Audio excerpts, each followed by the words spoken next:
Welcome to the Deep Dive, where we go beyond the surface to give you the insights you need. Today, we're tackling something really critical. It affects potentially everyone listening, especially if you're looking out for older family members. The collision between sophisticated financial scams and advanced AI, zeroing in on older adults. Yeah, it really is a crisis situation. Yeah. We've always seen fraudsters adapt. Yeah, but generative AI, it's Yeah. like putting their operations on hyperdrive. The level of personalization, the scale, it's frankly unprecedented. The impact financially and emotionally, it's just massive. Yeah, let's ground this in some numbers right away because the data is, well, it's pretty terrifying. The FBI figures show reported losses across the board just skyrocketing. Mm, But what really gets me is the speed. A 43% increase in total reported losses in 2024 alone. That's not just gradual, it's explosive. it is. And if you zoom in on the 60-plus group, the numbers are astronomical. We're talking $3.4 billion lost in 2023. And that's just reported losses. Yeah. And when you look specifically at tech-related scams, especially crypto scams, which we'll definitely get into, seniors are losing sums that are absolutely life-altering. It's a staggering amount of wealth being drained away. Okay, so that really sets our mission for this deep dive. We need to get past the headlines. Our goal is kind of threefold, right? First, really dig into the specific vulnerabilities, psychological, cognitive, that make older adults such a target. Exactly. Second, we have to unpack how this new AI, the deepfakes, the voice cloning, how it's actually supercharging these scams, making them almost impossible to detect just by instinct. And third, and maybe most importantly, we need to look at the defense. How can AI itself be used to fight back, to detect and prevent these things in real time? Fighting fire with fire, essentially. That's the hope, yeah. So the big question driving us today is, why are older adults, who often have tons of life experience, sometimes decades of financial know-how, why are they so susceptible to these brand new scams? And crucially, what concrete steps can you take, like right now, to protect yourself and your loved ones from fraud that unfortunately is often totally irreversible? Hmm. Okay, so let's start section 1. Understanding the vulnerability of older adults. The basic definition, financial exploitation. It's pretty straightforward, right? Misusing or illegally taking an older person's money, assets, property. Right, but the key thing our sources highlight is that it's a form of elder maltreatment. Hmm. And often, this is the heartbreaking part, it's done by people the victim trusts. Caregivers, sometimes even family. Oh, that's tough. And the fallout goes way beyond just the money lost. Oh, absolutely. It hits their overall well-being hard. We see increased dependence, serious declines in mental and physical health, more hospital visits, and tragically, even higher rates of morbidity and mortality. Hmm. It's an assault on their entire quality of life, really. It's easy to think it's just about vulnerability, but you mentioned there's a cold, hard economic driver here, too. Definitely. Seniors aren't just targeted because they might seem easier to fool or maybe less tech-savvy. They're targeted because, as a group, they hold a huge share of the wealth. Accumulated assets. Exactly. Home equity, retirement savings, pensions. That's what the fraudsters are after. It's organized crime, essentially, leveraging any perceived vulnerability for maximum financial gain. It's profit-driven. So if the what the assets is clear, let's talk about the why. The risk factors are complex. Our sources mention this framework, individual factors, and the deceptive context the scammer creates.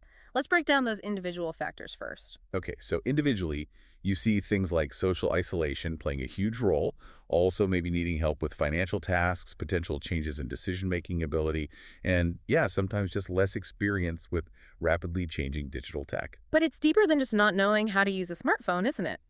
The sources really stress the biological and cognitive changes that come with aging. That's right. These changes can significantly impact mental well-being and, crucially, make someone more susceptible to deception. How so? Like, what kind of changes are we talking about? Well, biologically, think about chronic health issues, recovering from a stroke, dealing with high blood pressure, even breathing problems. These things take a toll, physically and mentally. Someone dealing with that is just less equipped to handle sudden high-pressure financial demands. Makes sense. And cognitively, that seems key for these complex scams. It is. Cognitive changes can affect things like memory, maybe difficulty recalling specific details, what some call reminiscence decline. But more significantly, conditions like early Parkinson's or Alzheimer's, even just age-related nerve cell changes, can impact what's called analytical reasoning. Analytical reasoning, so the ability to logically pick apart a story, spot inconsistencies. Precisely. That step-by-step critical thinking, you need to say, wait a minute, this doesn't add up. If that's diminished, even slightly, it opens a huge door for scammers who craft these elaborate, urgent narratives.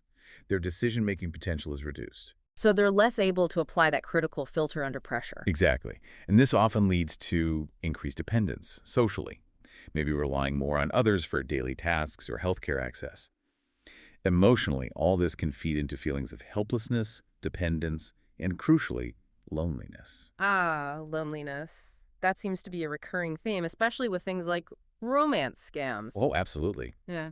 Loneliness is a powerful, often acute feeling, especially later in life due to things like retirement, losing a spouse, maybe moving away from friends. Scammers are masters at finding and exploiting that void. How do they do that? They use this tactic called love bombing, just showering the person with attention, affection, constant communication. They build this intense, false sense of intimacy incredibly quickly, sometimes in just days or weeks. Creating a connection where there wasn't one. Exactly. And once that emotional hook is set, then come the fabricated crises.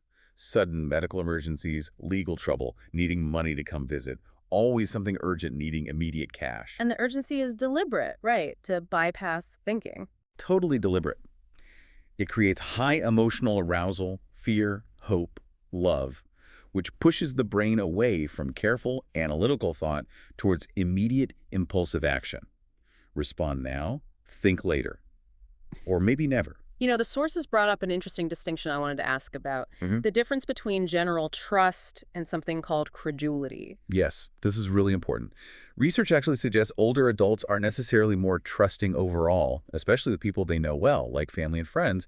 They often have pretty good social defenses there. Okay. The bigger issue seems to be credulity.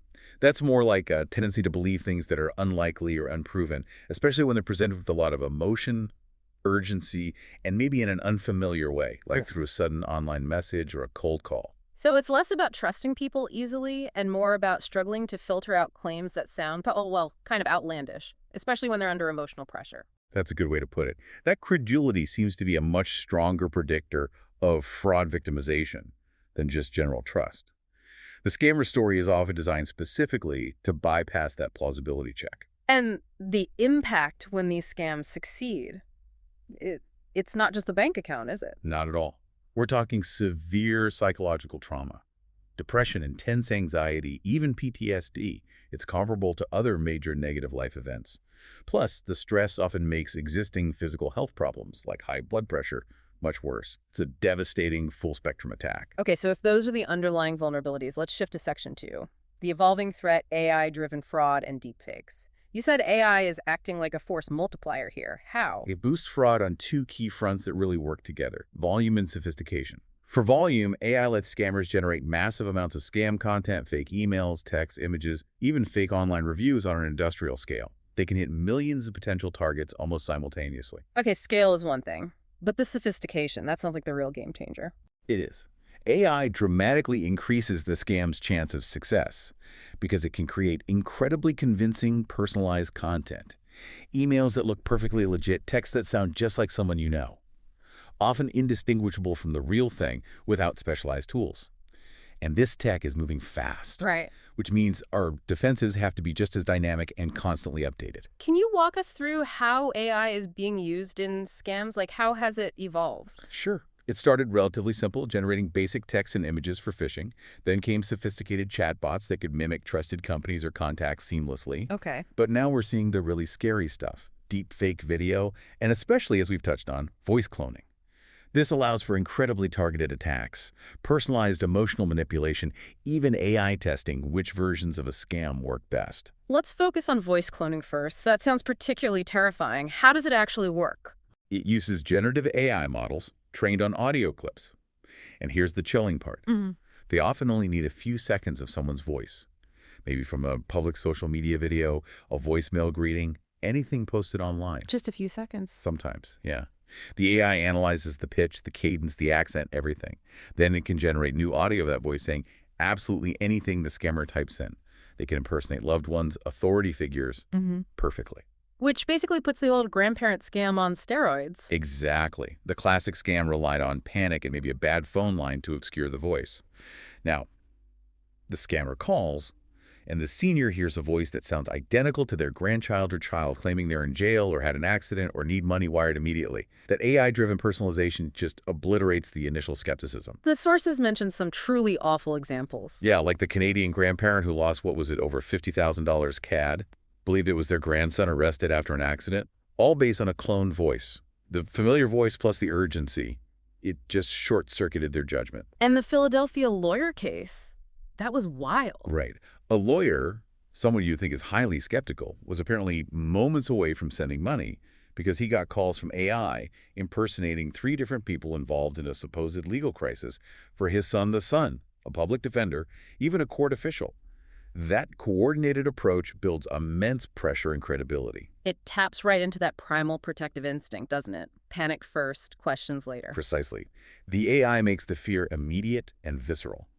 For someone perhaps already feeling a bit vulnerable, it just exponentially increases the odds they'll act fast without thinking to verify. Okay, so voice cloning is huge. What about the visual side, deepfakes? We hear about those a lot, often in politics, but how are they used in these scams? Deepfake videos use AI to create realistic videos of people saying or doing things they never did. In scams, you see it mainly in 2 ways. One is trying to impersonate family in video calls that's technically harder to pull off convincingly than audio alone, but it happens. And the other. The more common use right now is featuring celebrities or public figures in fake ads. They lend credibility to bogus investment schemes or products. Like that Tom Hanks deepfake selling dental insurance that wasn't real. Exactly. Seems kind of silly maybe, but when it's used for financial scams, the results can be catastrophic. You mentioned an example. Yeah, the really tragic case of an 82-year-old who lost $690,000. Their entire life savings. Why? They believed a deepfake video apparently showing Elon Musk promoting some too-good-to-be-true crypto investment. $690,000 gone irreversibly based on an AI-generated lie. It's just financial ruin. And you used the word irreversibly. That brings us to where a lot of this money ends up. Cryptocurrency ATMs, why are they such a problem? Crypto fraud is booming, and these ATMs are a preferred tool for scammers precisely because they offer speed, anonymity, and finality. Once cash is put in and converted to crypto, sending it is fast, hard to trace back, and crucially, almost impossible to reverse. Unlike, say, a credit card charge you might dispute. Exactly. There's no chargeback mechanism, no bank intermediary who might stop a suspicious wire transfer. Once that crypto is sent, it's typically gone for good. The scale of people being pushed towards this is alarming. That stat you mentioned earlier, 1 in 17 U.S. adults directed to use crypto for some urgent payment. That's millions of people. It's huge. 14.2 million people encountering this pressure. That's why the FTC warnings are so vital, and we need to hammer them home. Okay, let's hear them again. 3 key facts everyone needs to burn into their memory. 1, only scammers demand payment in cryptocurrency, period. No legitimate business or government agency will ever demand crypto. 2, crypto accounts aren't FDIC insured like bank accounts. If it's stolen, it's gone. 3, crypto payments lack the consumer protections you get with credit or debit cards. If someone is pressuring you, insisting you pay with crypto, it is 100% a scam. End of story. Okay, the threat landscape is pretty bleak, dynamic, sophisticated. So let's pivot to Section 3. Fighting AI with AI. You mentioned conventional defenses, like static rules, just aren't cutting it anymore. They really aren't. The old ways, maybe simple transaction limits or manual reviews, they're too slow, too rigid. Fraudsters are constantly testing systems, finding loopholes. We need AI-enabled defenses because they're dynamic, they learn, and they operate in real time. How does that work? How does AI learn to spot fraud? These systems analyze massive amounts of data transaction histories, user behavior, known fraud patterns. They learn what normal looks like for an individual or system, and crucially, they get better over time at spotting anomalies without flagging legitimate activity, minimizing those annoying false positives while blocking real threats before damage is done. Can you give us a concrete example, like how does this work against those scam calls we talked about? Yeah, conversational AI for call screening is a great example. Here's the basic flow. First, the AI system intercepts a suspicious incoming call, maybe from an unknown number or one flagged previously. Before it even rings on the person's phone. Potentially, yes, or it answers immediately. Then in real time, it analyzes the conversation. It often converts the audio to text on the fly and uses natural language processing, NLP, to listen for red flags. Like specific words. Exactly. Keywords like urgent, IRS, arrested, bail money, gift card, wire transfer, crypto. It also analyzes tone, pressure tactics, maybe even compares the voice print to known scammer databases. And if it flags something. It alerts the user before they might share sensitive info. But here's where it gets really interesting. The AI can actually engage the scammer. Wait, the AI talks back to the scammer? If the user allows it, yes. The AI agent can be trained to carry on a realistic, time-wasting conversation with the scammer. Huh. That's brilliant, like a digital gatekeeper tying them up. Exactly. It does two things. It protects the senior by reducing the number of scam calls that actually get through to them, and it wastes the scammer's valuable time, cutting into their efficiency and ability to target others. It's becoming a really essential tool. Okay, that's calls. What about financial transactions? How are generative AI and machine learning used there? Generative AI is really good with sequential data. Think of your payment history as a sequence of actions. The AI learns your typical sequence, where you shop, how much you spend, when, who you pay. It gets incredibly good at spotting deviations that signal fraud, things a human analyst might miss. And you mentioned specific machine learning techniques. Can you unpack those a bit, like logistic regression? Sure. Logistic regression is often used for quick initial risk scoring, calculating the probability that a given transaction is fraudulent based on various factors. Decision trees are useful because they create a kind of flowchart, helping systems quickly focus on the most predictive indicators of risk and ignore irrelevant data. But you highlighted random forest and deep learning as particularly powerful. Why random forest, especially for seniors? Random forest builds on decision trees.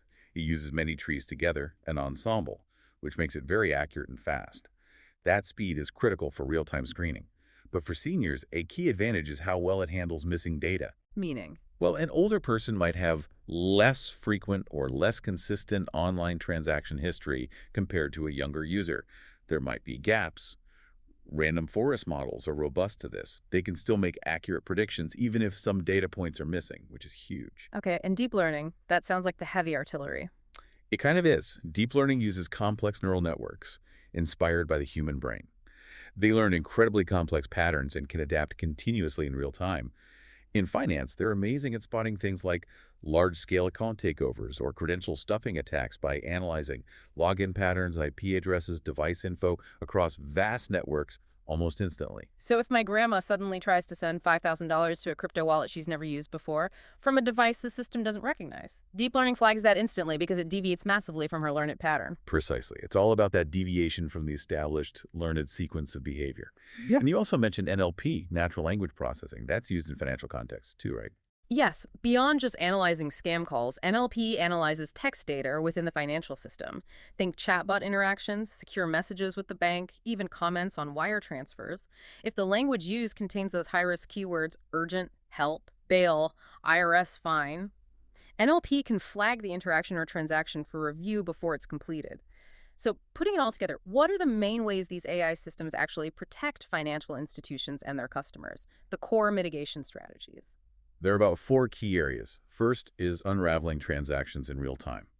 The AI constantly monitors digital activity, compares it to historical behavior, and flags deviation spending way over the usual limit, buying from weird merchant categories like massive gift card purchases or transactions happening in a completely different geographic location. This triggers alerts, maybe a verification call or text. Okay, what's second? You mentioned AML earlier. Right, anti-money laundering.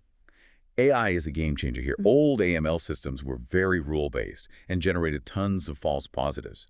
AI can analyze vastly more data, customer profiles, transaction networks, external watch lists, news feeds to spot complex, hidden laundering schemes much more accurately and efficiently. Third, especially relevant with deepfakes, must be identity. Absolutely. Identity verification. As fakes get better, AI-powered biometrics are crucial. Facial recognition matching a live face to an ID photo, voice biometrics, even behavioral biometrics like how you type or hold your phone. AI compares these against known data to confirm you are who you say you are, flagging attempts at fraudulent logins or account openings. And finally, Just overall cybersecurity. AI constantly monitors network traffic for patterns indicating malware, phishing attacks, or intrusions.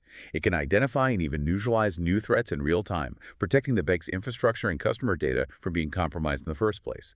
It's about hardening the entire digital environment. all right, this leads us perfectly into Section 4, practical defense and systemic support. This is where we give actionable advice. What can listeners do right now? Let's start with that personal defense toolkit. Okay, number 1, absolutely fundamental. Practice extreme skepticism, especially with anything involving urgency or pressure. Pause. breathe. Hmm. Legitimate organizations, your bank, the government, even a real family emergency, rarely require immediate untraceable payment like gift cards or crypto. Scammers weaponize panic. Don't let them. That's the baseline. Now, for that terrifying voice cloning threat, you mentioned a specific, powerful defense. Yes, the family code word. Seriously, do this today. Agree on a unique secret word or phrase with your close family, especially parents or grandparents. An AI can mimic a voice perfectly, but it cannot know your secret word.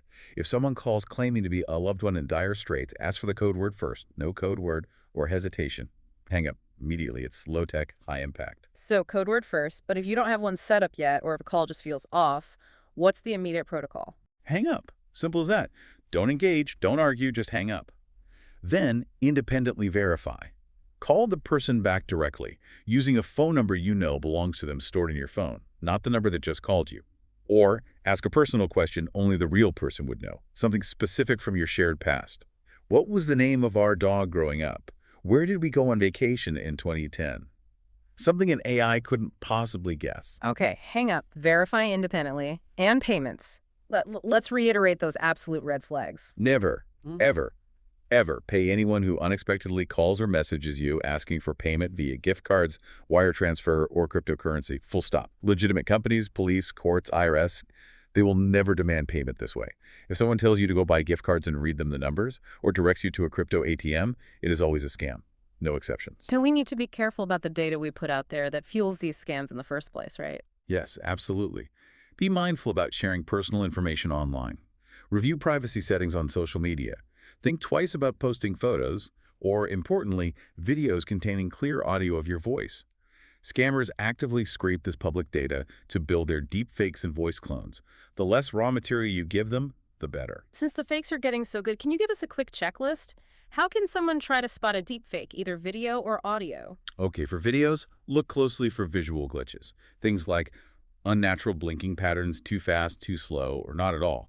Weird head or body posture that doesn't look quite right. Inconsistent lighting or shadows, especially around the face or reflections in eyes glasses. And pay close attention to the mouth area. Sometimes it looks blurry, pixelated, or the lip movements don't perfectly sync with the audio. Okay, visual cues. What about audio only, like on a phone call? Listen for the sound of the voice. Is it slightly robotic or flat? Does it lack the normal ups and downs, the natural rhythm and emotional inflection of human speech? Sometimes it might sound too perfect, almost like a recording. Also, listen to the background. Is it unnaturally silent? Or is there maybe a weird, repetitive background noise that sounds looped or artificial? Real calls usually have some ambient noise. Good tips. Now, worst case scenario, someone listening realizes they have been targeted or maybe even sent money already. What's the immediate, urgent response? Okay, deep breath. First, stop all contact with the scammer immediately. Block their number, email, everything. Don't engage further. Second, secure your accounts now. Change passwords, especially for online banking and email. Enable two-factor authentication everywhere you possibly can. Contact your bank and credit card companies immediately to report the fraud and see if any transactions can be stopped or reverse time is critical here. Consider placing a fraud alert on your credit reports. And reporting the crime itself, who should they tell? Reporting is crucial, both for potential recovery and to help authorities track these criminals. Report it to the FBI's Internet Crime Complaint Center, that's ic3.gov. Also reported to the Federal Trade Commission at reportfraud.ftc.gov. Give them every detail you have. Names used, dates, contact methods, payment methods, where the money went if you know. Local police too, especially if significant money was lost. It's good to know there are bigger efforts underway, too. You mentioned the Department of Justice's Elder Justice Initiative. What do they do? Yeah, they're tackling this systemically. They work on building capacity training law enforcement and prosecutors on how to investigate and prosecute these complex, often international tech-based fraud schemes. They actively go after the big networks. And importantly, they provide resources for the public, like the National Elder Fraud Hotline for reporting and support, and the Elder Justice Neighborhood Map to help victims find local assistance. So individual action combined with these systemic efforts, that's the approach. Well, this deep dive has really highlighted a fascinating, if scary, paradox, hasn't it? AI is clearly the engine driving this massive escalation in personalized, sophisticated financial fraud, Yeah. hitting seniors particularly hard. No question. It's making scams more convincing, scalable, and emotionally devastating than ever before. But at the same time, AI is also emerging as our most powerful weapon against these threats. Exactly. AI-powered defense systems offer that dynamic, real-time protection learning patterns, analyzing conversations, spotting anomalies in a way that static, older methods just can't keep up with. It's the necessary evolution in security. So ultimately, effective protection seems to require this blend, doesn't it? We need the Hmm. technology, the AI detection, the alerts, but we also absolutely need the human element. Critical thinking, skepticism, managing those emotional triggers like loneliness or panic. If something feels off or too rushed, trust that feeling. You got it. We have to pair the tech safeguards with fundamental human judgment. Remember that distinction. Trust is human and necessary, but credulity, especially under pressure, is the weakness these AI-driven scams are designed to exploit. Okay, so here's the final provocative thought we want to leave you with today, thinking about just how good these deepfakes are getting. Is it becoming almost impossible for banks and financial institutions to rely only on remote verification, things like security questions, or even just video calls for really sensitive transactions or accessing large sums? How soon before we see a mandatory combination of high-tech AI defenses and some form of undeniable, maybe in-person or highly secure live biometric verification becoming standard practice to truly protect valuable assets from AI fraud? That's the multi-billion-dollar question, isn't it? Finding that balance between modern convenience and absolute security against a threat that can mimic reality almost perfectly, where does that line get drawn? It's going to define a lot about banking and security in the near future. A critical question indeed. Thank you so much for walking us through all this complex and, frankly, alarming territory. It's been incredibly insightful. Glad to be here. It's information people really need right now. And a huge thank you to you, our listener, for joining us on this deep dive. We hope you found it valuable. We'll catch you next time.